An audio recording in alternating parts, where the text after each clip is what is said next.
Do you know what time it is? It's supernatural story time. And if you're easily scared, and even if you're not, there's only one thing left to do. Just turn off the lights, because these are stories that you listen to only in the dark. Horror at the Hospital, Volume 5, Story Number 1. This happened before I became a nurse.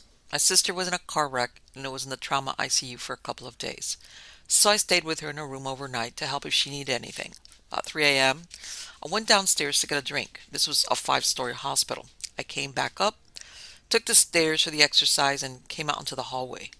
Of course, it's quiet, and coming down the hall towards me is an old lady, 70-ish, and she's wearing the old school nurse uniform, white shoes, white stockings, white dress.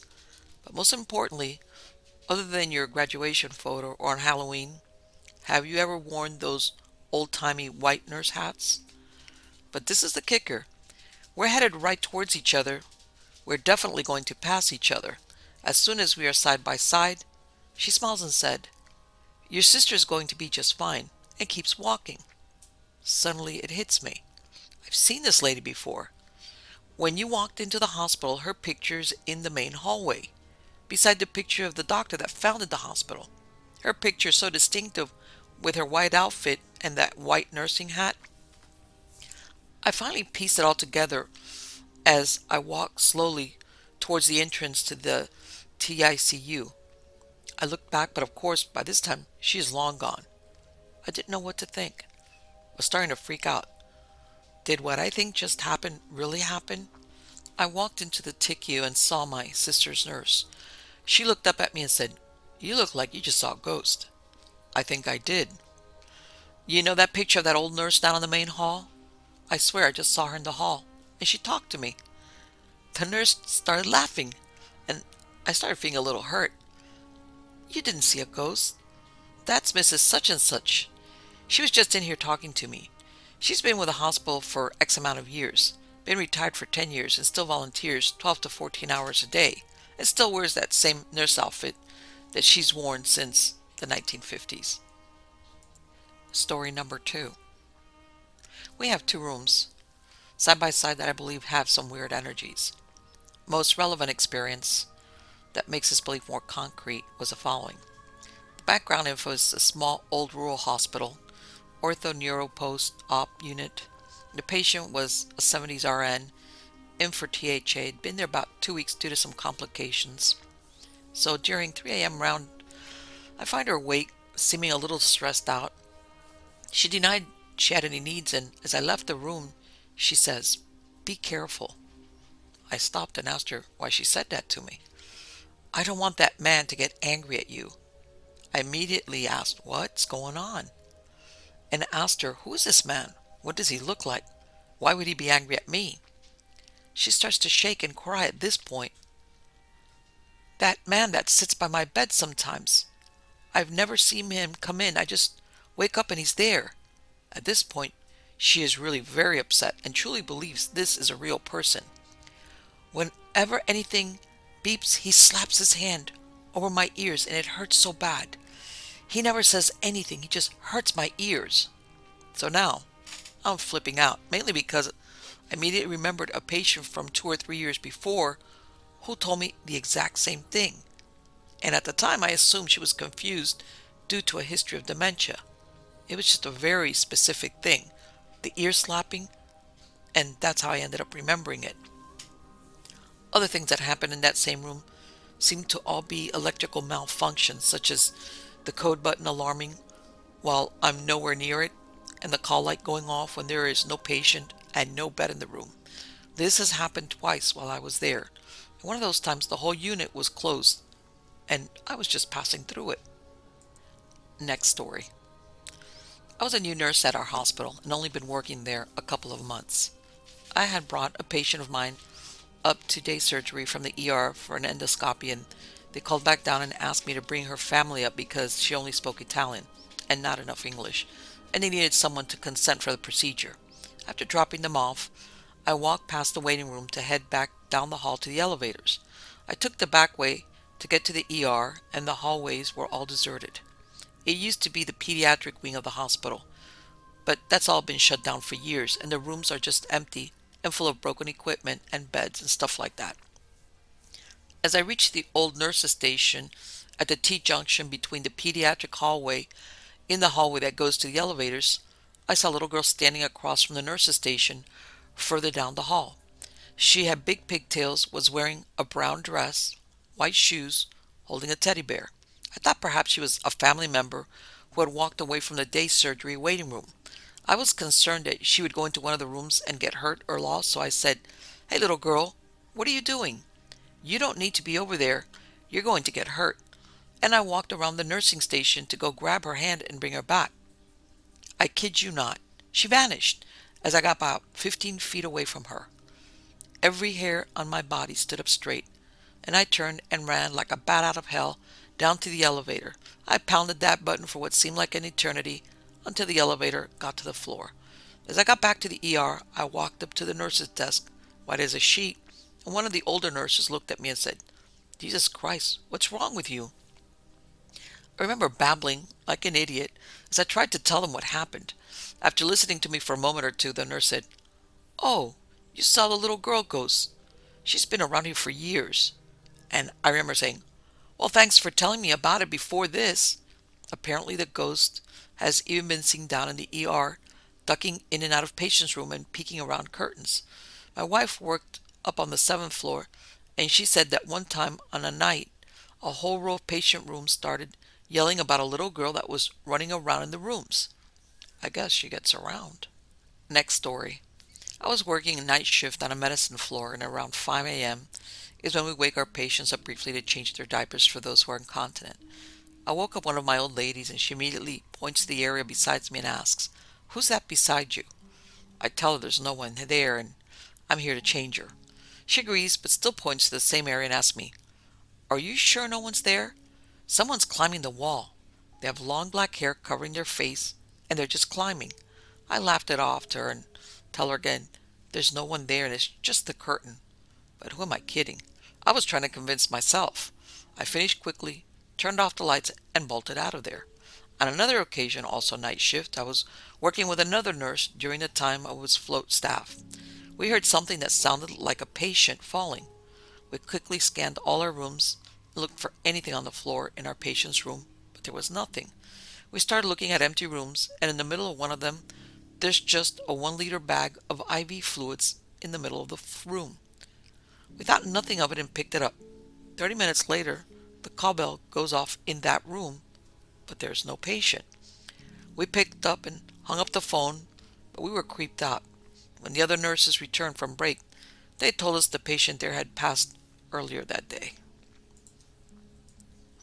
Next story. My hospital's as old as shit. We label rooms as crazy rooms because we think they're haunted and make every patient that stays in them crazy. The other night I was working at C19 floor. I was standing outside one of these crazy rooms. A person inside had pulled their BiPAP off. As I was gowning up and just got done putting on my gloves, I reached for the door handle. Suddenly, the door very forcefully pulls from the inside. I honestly had thought someone went in before me and just forgot to turn off the alarm on their way out. I let the door open and open until it hit the wall behind it. No one was inside except the patient who is bedbound and can't move. Fixed his you-know-what and ran. Also, the whole thing about the call lights going off in rooms that are unoccupied is true. Sometimes if you go to the room, you can hear things come from the receiver on the remote. Next story. I was evaluating a patient in a nursing home. This involved assessing memory orientation and determining if they were having a cognitive decline or not. So I was sitting on the patient's bed and she was in a chair facing the door. As we were wrapping up, the patient looked over my shoulder and asked someone in the doorway, "Can I help you?" I turned around expecting to see a nurse or a fellow therapist, but there was no one there. The hairs on the back of my neck stood up because the patient clearly saw someone there and wasn't confused about that at all. I went about my business, wrote up my report, and left for the day. When I came back the next day, I was informed that the patient had died overnight. I'm guessing her guest was there to collect her. The lady next door to her told me a few days later about the man in my closet, and she was gone a few days later as well. Next story. Back in the 60s or 70s, my mom worked at an old folks' home. I guess they were called that before they were well known as nursing homes. Anyway, I remember overhearing the story as a kid. That one night she was working in the late shift. I think she used to get home around midnight or so. Anyway, one night it was a quiet evening and everyone was in their beds and my mom was doing her duties and the staff was very minimal for the evening and overnight. So my mom was putting some things away in the storage room when she heard a lady crying. She thought that maybe a lady at the home fell out of her bed. She searched around for the sound but was never able to find the source of the crying and it suddenly went away. Everyone she checked on was asleep or snoring, but no one was crying. Next story. I work third shift in an Alzheimer's unit. Our lights were set to turn off at 2:50 a.m., stay off a few minutes, and pop back on. Over a long holiday weekend, I was working graveyard and had made my rounds. I sat down at the desk to eat my dinner, knowing every one of my residents was in bed asleep. It was dead silent, and out of the silence I hear, "Where is she? Where did she go?" My niece was on the opposite hall. I walked over to check on her, not telling her what I had just experienced. As soon as my feet hit that hallway floor, I see her staring at me with eyes the size of $half. She was terrified. She explained what had happened to her. I told her my story. When telling another aide, she said she's grateful the monitors were done away with because she used to see and catch bizarre incidents on them on third shift.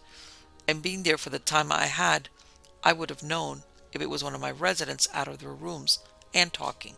Scared the hell out of me. I never worked on a third on those floors again. I refused. I transferred 2 weeks later. Next story. I work in a hospital in the sticks. A lot of weird stuff happens there. A couple of nights ago I was going around killing time and walked up to the fourth floor. I was walking to the end of the hallway and I heard a little girl say, "Where are you?" I turned around and looked up and down the hall, saw no one and all the room doors were shut. I left and walked back to my part of the hospital over in the ER. As I was walking, I passed a doctor who had his ear cocked listening for something. I asked him what, and he said he thought he heard someone crying. I told him, "Don't tell me that," and mentioned another weird experience I'd had a couple of times when I heard a knocking on the walls in the bathroom. He smiled and told me about a couple of different areas of the hospital where weird stuff happened all the time. Then he said, "If you're ever over in the medical wing on the fourth floor around room 446 and you hear a little girl say, 'Where am I?' or 'Where are you?' I advise you to turn around and just walk on out." He told me this literally 10 minutes after I just heard that on the fourth floor in the medical wing. I didn't pay any attention to the room numbers, but it was that hallway where that room is located. Hospitals are creepy as hell. Next story. A couple of weeks back, I had to cover over at an abandoned hospital. Here's my experience. So the hospital is shutting down due to asbestos, but most of the power still works, but the building is pretty much empty. During the week, I would get contractors that would come in to help tear stuff apart, medical equipment like the x-ray machine and the MRI. On the weekends, I was absolutely alone, doing 12-hour shifts. On my first day doing patrol, I got locked in the mental health portion of the building where they used to do suicide watch. Thank God I had another officer bail me out and get me out of that area. I think my second patrol, I got lost as you know what and kept finding myself returning to the morgue. The other officer during the week was a hardcore warm body. No social skills. Literally came in, stared at his laptop to the end of his shift. I didn't want to have anything to do with me. I checked contractors in and mostly they were happy to talk with me. Being curious, I asked them about the site history. Found out that the fifth floor, the surgery, had a secret storage area above it known as the sixth floor. Also found out there was a secret floor in the stairwells between the fourth floor and the fifth, made of old 60s style tiles, and that there was asbestos there. Had ex-staff come in to clean out their offices, and they shared stories about hearing voices on the sixth floor and having the chapel organ go off when the building was empty. During the weekend, I worked on site by myself and started my first patrol and thought everything was going to be fine. Emergency room doors were all closed on my first patrol, but the mechanical doors had trash bins between them so we could pull them open without them locking behind us. Well, in the ER, I heard one of the auto doors open and close. Called out, no response. Continued my patrol until I got to the basement loading docks. Walking down a hallway from the loading docks towards the morgue, I heard, or thought I heard, someone else's footsteps behind me. I turned around, saw nothing, so I quickly ducked into one of the nearby elevators. Pressed the first floor button. The elevator instead took me up to the 5th floor. Thinking it's a fluke, I pressed the number 1 again. The doors closed, then reopened on the 5th floor again. In a panic, I quickly pressed the closed doors. The doors closed and reopened again 2 more times before I decided to run out on the 5th floor and take the other elevator down. Ran over to the other elevator, pressed the call button. The doors to the 2nd elevator open immediately, so I get in and press the 1st floor button. Well, the elevator works, takes me down to the 1st floor. I stepped off, walked past the 1st elevator. As I walked past the 1st elevator, it opens up. I took one look and immediately walked back to where we were set up to watch cameras. I kept getting this feeling like someone was hiding in the doorway watching me, well, at our base of operations. Second round, I changed my patrol up a bit.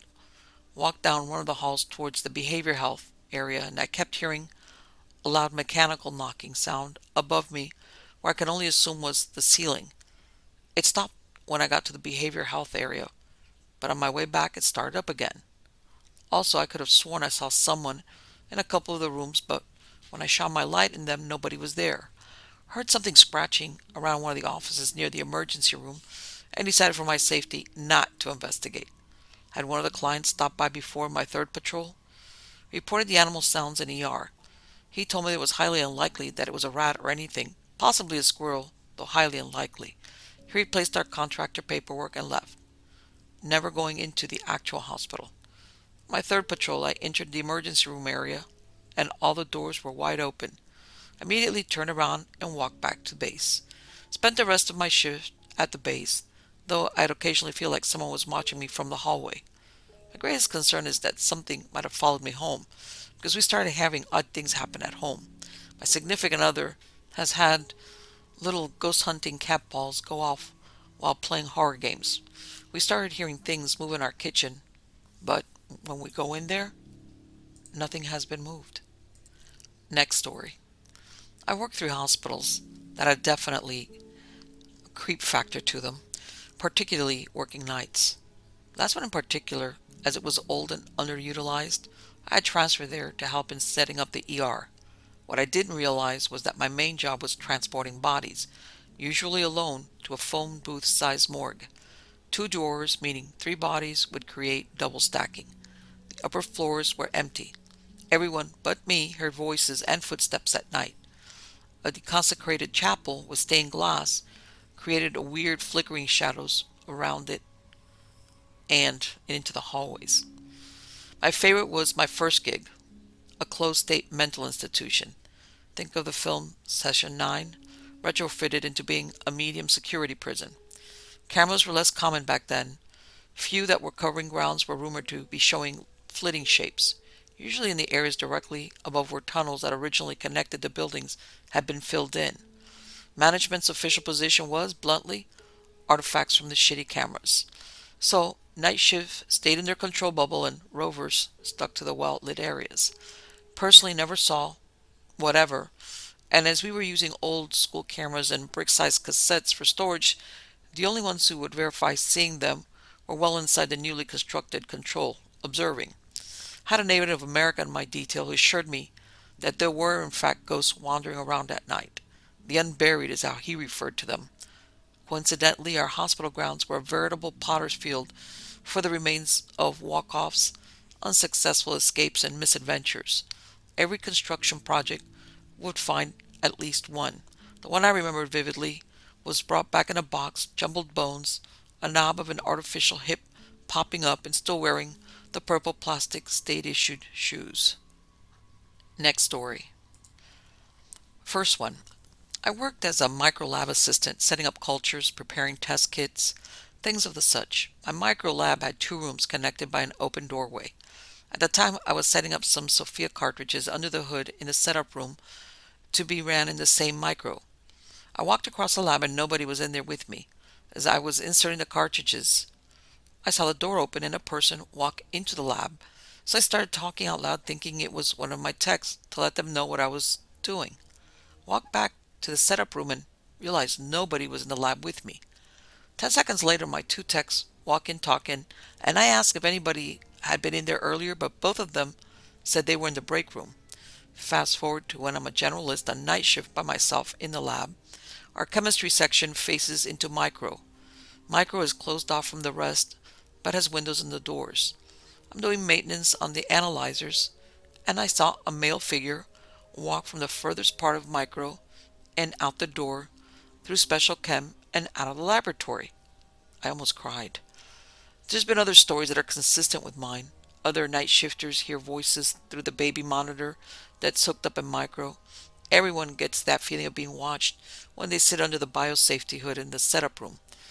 I've had another lab assistant hear racks fall out of a cabinet, and when she went to investigate, nobody else was in the lab, and the racks were all over the floor. I miss my old lab. Next story.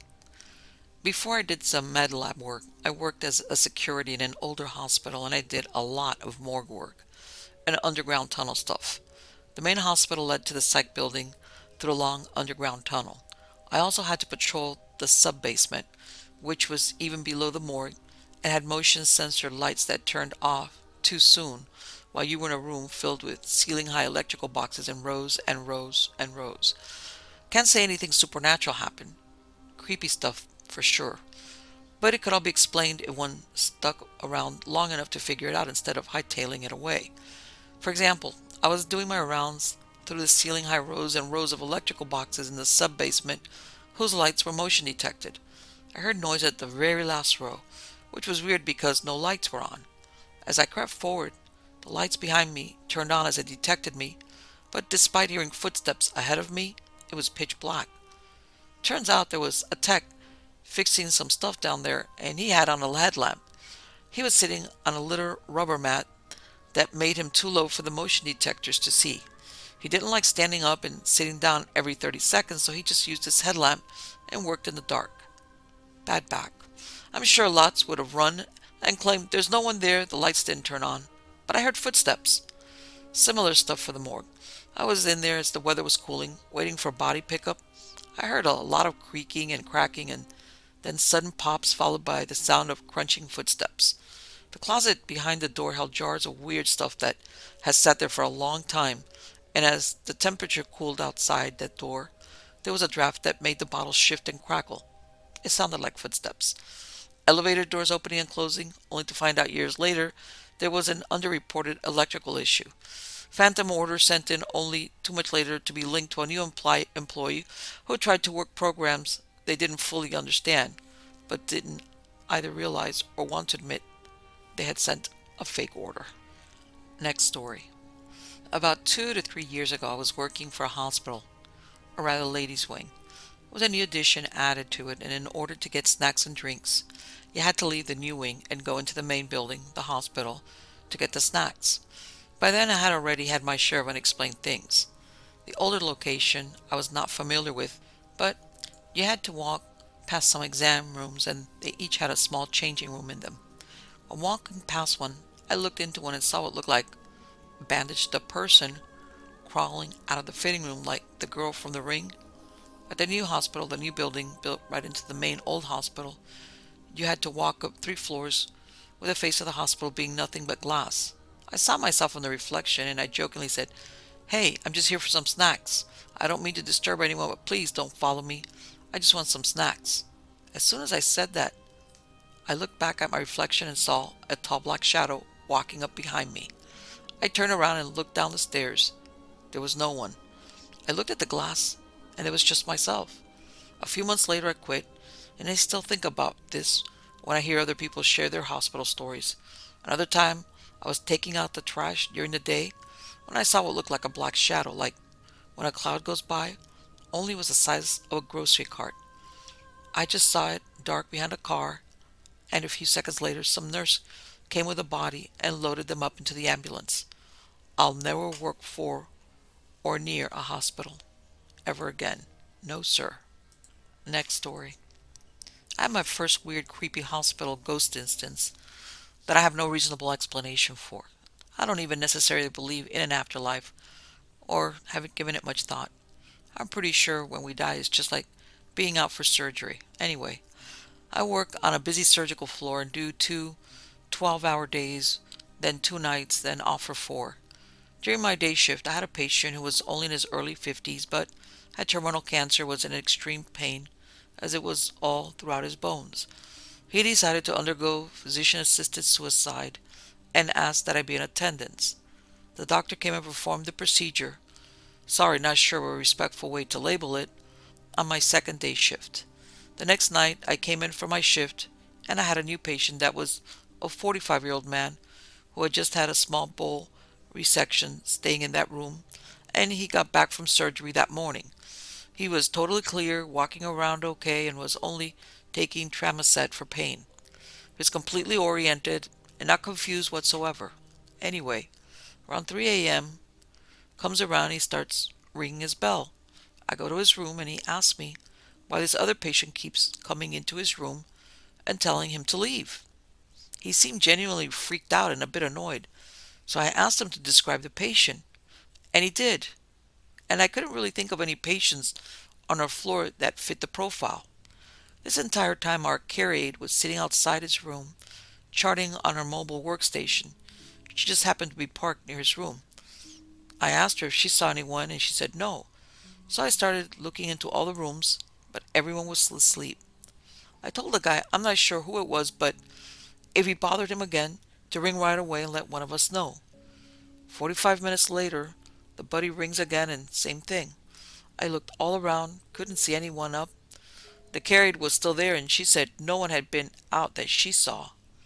I asked for a description again, and this time I wrote it down as I was going to tell security. And as he's describing this guy, he mentions this fish tattoo on the forearm. And I think, weird, the guy in here before who died had a tattoo like that in his forearm.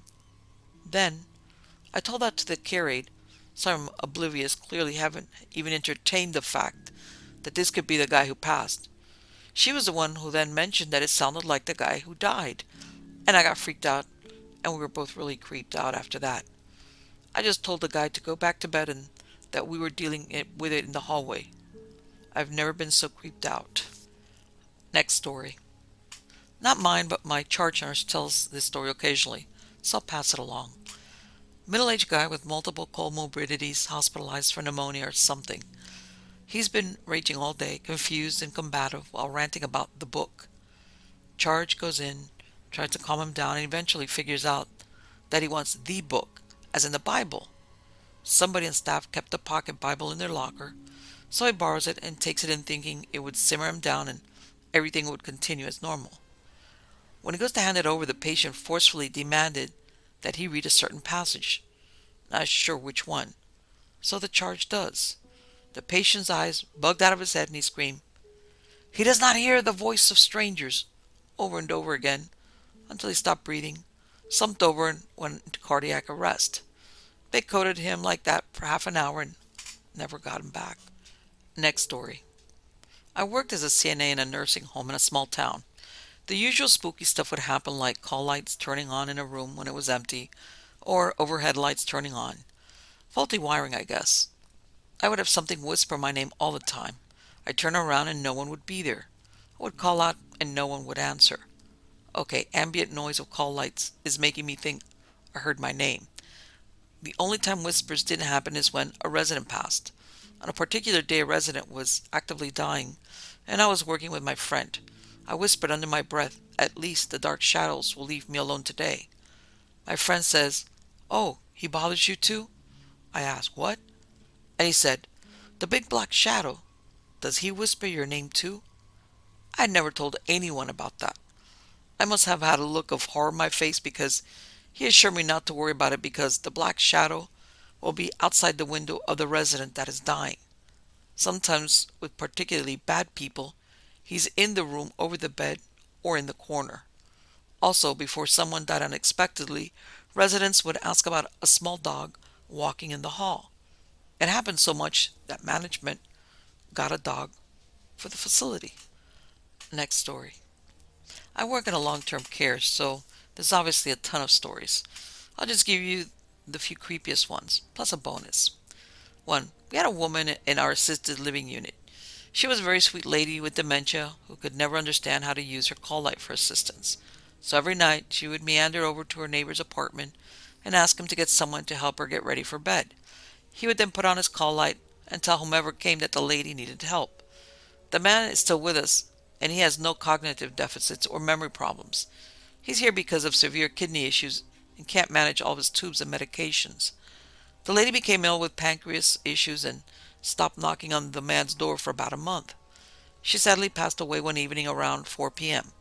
At approximately 7 that night, while the family was still in the lady's room with her, the man put on his call light and said that Jane Doe was ready for bed. Creepy, right?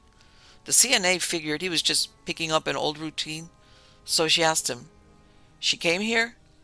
He went on to explain that she must have snuck in the door because he didn't hear her knock. She was wearing a white robe and holding her rosary beads. CNA told me all this, and I, being a huge skeptic, didn't believe it. He must have been dreaming. The family finally left, and when the funeral home director arrived to take the body, I went with him to move her onto the cart. Walked into the room, and there she was laying in bed, white gown with rosary beads in hand. The neighbor still occasionally puts on his light for her. My next story. The building I worked in sits on the same site as the old nursing home in town. It was bought out by a nonprofit, torn down and rebuilt into the building I work in now. The old building had a very friendly lady that worked in the kitchen as a cook. She worked there until she retired. A few years later, she had a stroke and came to live in the new building. She had a vascular dementia pretty badly and would find her way into the kitchen all the time. We had to guide her back to her room. She died about a year ago. Ever since she passed, strange things happen in the kitchen. You can hear fridge doors open and slam closed. You can hear water running, things fall. I watch the lights turn on and off, etc. There's always cold spots in the kitchen, in different spots every night. One night took the cake though. A CNA was in the kitchen getting chips to stock when she said the walk-in freezer door came open and she watched a dark, smoke-like outline walk out, stop, turn to her, wave, and disappear. She still won't go into the kitchen. I offered her $100 once, and she refused. Now, this is my other story. My wife was pregnant, and we had our C-section scheduled early because she had polyhydramnios, and our son was measuring at 11 pounds at 36 weeks. Holy huge alien baby. He was only 10 pounds born, though. The hospital we decided on was only 2 blocks from our house, but very old and very institutional looking. The OB unit was one very long hallway with rooms on either side and a nurse's station in the middle. Our son was born, and we spent the next 3 days in the unit. When we came up to the unit, we noticed another couple was in one of the birthing suites at the opposite end of the hallway from us. We heard that baby crying every day at completely appropriate intervals for the duration of our stay. It would cry for 3 or 4 minutes every 1 to 2 hours like clockwork. When we were being discharged home, we asked the nurse if the other couple in the unit had a boy or a girl. The nurse gave us a puzzled look and told us that we were the only couple in the unit. The other couple was discharged before our son was even born. We're going to another hospital if we have another child. And then my last story. My wife had 2 miscarriages since our son was born. This last Christmas Day, we took our son to the site at the cemetery where the unborn babies were buried. It had just snowed the night before, so the whole ground was covered with fresh snow. We could have even driven into the cemetery yet because it hadn't been plowed, so we parked on the road. This is a very rural cemetery with maybe 100 plots. When we walked into the cemetery, there was a single set of very small footprints, a child's for sure, that led through the gate and weaved through the gravestones directly to the spot where our babies were buried and stopped. The prints did not turn around and go back or lead anywhere else in the cemetery. They simply walked to that burial spot and stopped.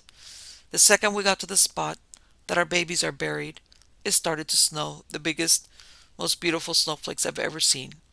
We said a little prayer, my wife cried a bit, and we walked back to the truck. Stopped snowing again by the time we got to the truck. Just crazy.